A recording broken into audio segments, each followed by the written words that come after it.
nothing for we. No, no, no. Tell them it has nothing for we. Outside. Nobody going outside. I'm not going no way. I'm leaning on the Lord's side today.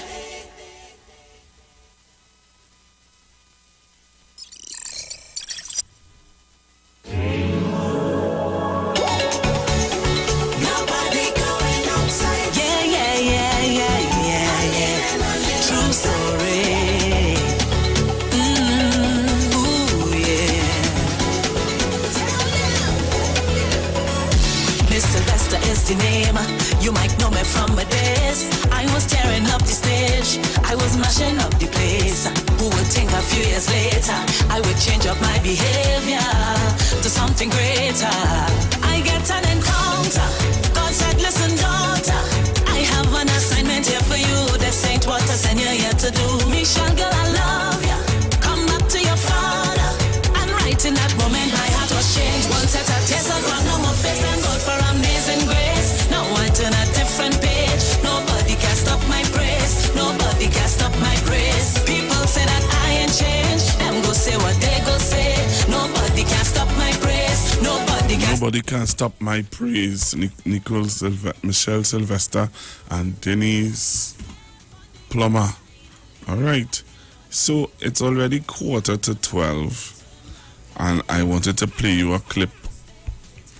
Those of you who are joining me on Facebook and on YouTube, I want to play you a clip. I want to play you this clip. I need to play you this. All right? I really need to play you this today. Because I'll tell you this, Trinidad and Tobago, you're not hearing much talk about it. And it's my responsibility, I believe, at least to give you this information. All right, so I am going to give you this information now, and I want to play it for you now so that you can see it, you can hear it for yourself. And when we come back from the 12 o'clock news, or if it finishes in time before the 12 o'clock news, I will, take your call. So let me play you this clip. All right, I want to play you this clip from my good friend and brother in the media, Mr. Jules Brown. Jules Brown would have done an interview, and in that interview, he would have brought out some information that I think is not, the story has not been told.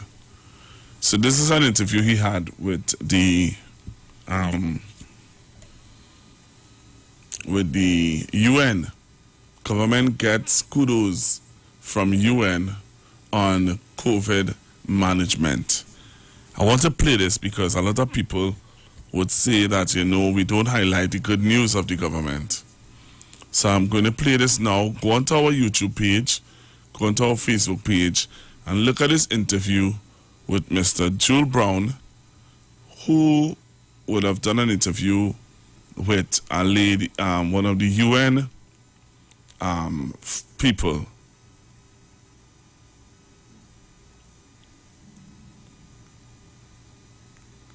All right, so I'm going to play it for you now.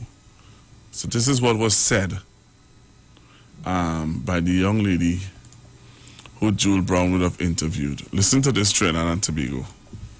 TV6 News, United Nations Resident Coordinator in Trinidad and Tobago, Marina Walters, gave an assessment of the Twin Island Republic's management of the COVID-19 crisis. First of all, Trinidad and Tobago, really kudos to the government, has done an amazing job in managing. And the pandemic, the context around security, health, and again, in that area was very much also a bit of a role model. I'm fully aware that due to the border closure, there are still a lot of discussions and unhappy Trinidadians who can't come back. An apparent reference to the government's closure of this nation's borders in March of last year as part of measures to curb the spread of COVID-19, with exemptions only to be granted by the National Security Minister, Stuart Young. On Wednesday, the day of our interview with Ms. Walters, the Health Ministry said Trinidad and Tobago had 181 active COVID-19 positive cases, inclusive of 14 new cases. As of Wednesday, 136 patients died of COVID-19 in Trinidad and Tobago. The Health Ministry also said 89,002 people had been tested for COVID-19 at public and private medical institutions, and that since March 12th of last year, there have been 7,631 confirmed cases of COVID-19, of which 7,314 patients have been discharged. Comparatively in the region, the Voice of America and other media outlets are reporting that Jamaica began a new 2-week 8 p.m. to 5 a.m. curfew on Wednesday, and just over 1,900 people contracted COVID-19 in the past week in Jamaica, where there have been 17,298 infections and 358 deaths, according to the Johns Hopkins University COVID Resource Center. But if you look at the numbers, if you look at the case management, sometimes it takes courage of a leader or leadership to take decisions that are not always welcome by everybody, but keep the population safe. And so if you take the regional context of the case of infection, the infection rates, the second and third waves, Trinidad and Tobago throughout has done an excellent job managing the pandemic within the country. Ms. Walters said the next challenge in Trinidad and Tobago is access to the COVID-19 vaccines. Since the beginning, I think the powerful WHO team in particular has been at the side of the Ministry of Health. And I think you've seen my colleague, Dr. Erica Wheeler, in many press conferences also. I mean, part of the UN team has been on 24/7 since it all started, right? All hands on deck, supporting, getting equipment in, procurement of equipment. Because, if the United Nations has one key role here in Trinidad and Tobago, is to raise the hand for small island states such as Trinidad and Tobago. Trinidad and Tobago is a very strong country, economically strong, educationally, but it's still a small island state. That voice needs to be pushed when it comes to access in the very early stages of PPEs, material. The UN resident coordinator says the same principle applies to the COVID-19 vaccines. She made reference to the COVAX facility, which has been mentioned by the government and which is meant to ensure that everyone on the planet has equitable access to the COVID vaccines. And we're trying. We're not saying we're there, but the fact that Trinidad and Tobago did get now the first, slot of, I think, about 120,000 vaccines is a small success for the team here, as not all the countries were able to get the first allotment of vaccines. A reference to the AstraZeneca vaccine. The BBC has reported that South Africa halted its rollout of the AstraZeneca vaccine after a study showed disappointing results against a new COVID-19 variant there. The Associated Press has reported that independent experts advising the World Health Organization on Wednesday recommended the use of the AstraZeneca vaccine. Ms. Walters said the main focus of the UN, where vaccines are concerned, is advocating for small island states such as Trinidad and Tobago to have access. My boss, the UN Secretary General, has said on several occasions that there's, to understand unhappiness with the fact that there are a number of countries out there that at this point, procured 3 times the amount of vaccines they will need for their own population. And what that results in is a deadlock in the pipeline.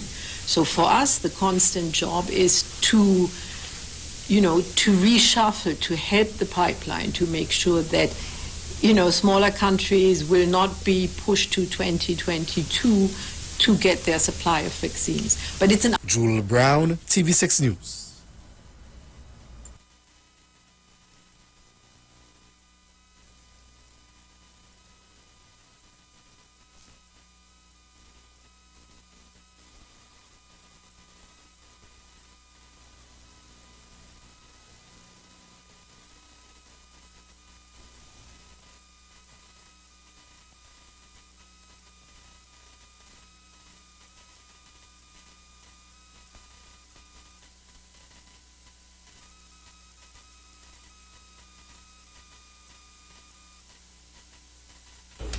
All right, so you heard it.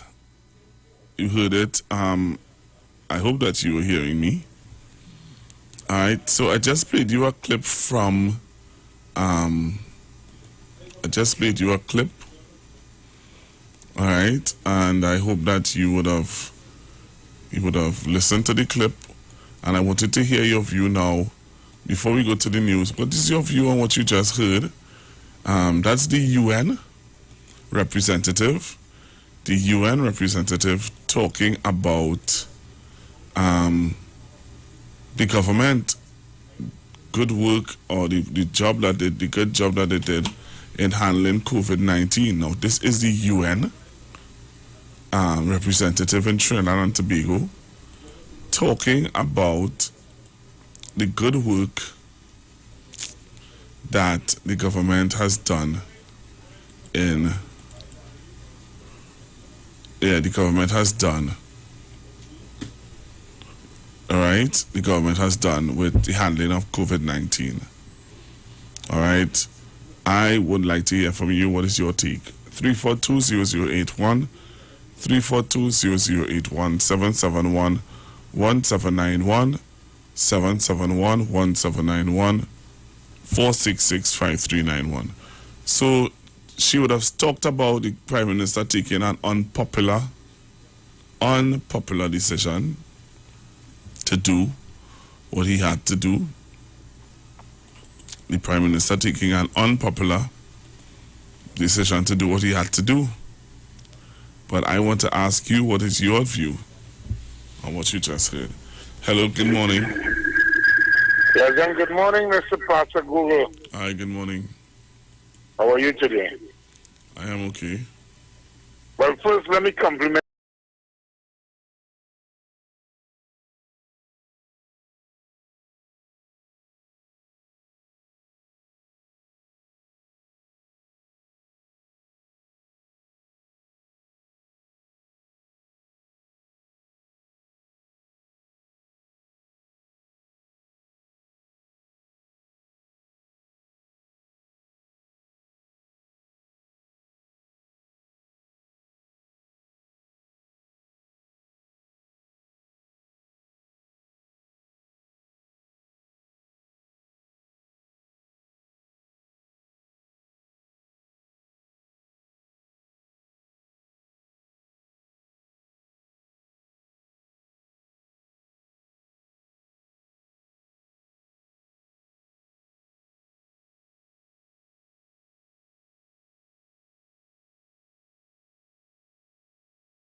of the COVID-19, and